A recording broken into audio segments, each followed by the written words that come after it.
आपण बनवणार आहे पुरणाचे मोदक तळी।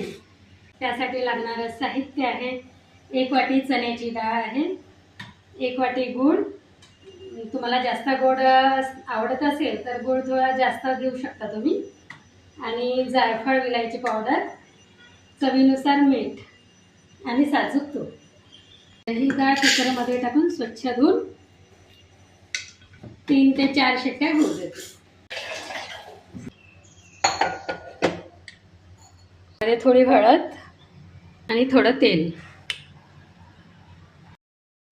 पारी करण्यासाठी गव्हाचं पीठ घेतलं आहे, त्यामध्ये चवीनुसार मीठ आणि किंचित थोडी हळद आणि हे थोडं गरम तेल। गरम तेलामुळे वरची लेयर छान खुसखुशीत होते। आणि हे सर्व तेल हे पूर्ण कणकीला असं सर्व कणकीला लागलं पाहिजे असं चोळून घ्यायचं। घट्ट असा गोळा तयार करायचा।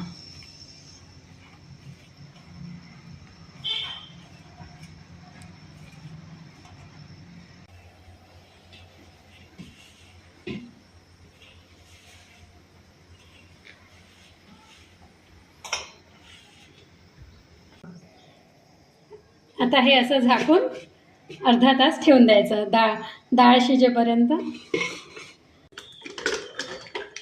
4 शिट्ट्या झाल्या आहेत आणि आपली डाळ छान शिजली आहे, तर अशी पूर्णपणे प्लेन करून घ्यायची। आता त्यामध्ये टाकूया 1 वाटी गूळ। कमी आचेवरच ठेवायचा। गूळ छान वितळू द्यायचा। गूळ वितळल्यानंतर आधी पातळ होतात, नंतर मग घट्ट होतात। याच्यामध्ये चवीनुसार मीठ टाकूया। चाळणीतून असं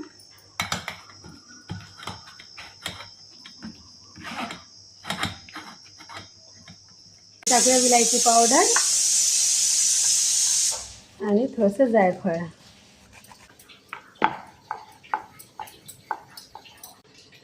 अशा प्रकारे सर्व पारी करून घेतल्या।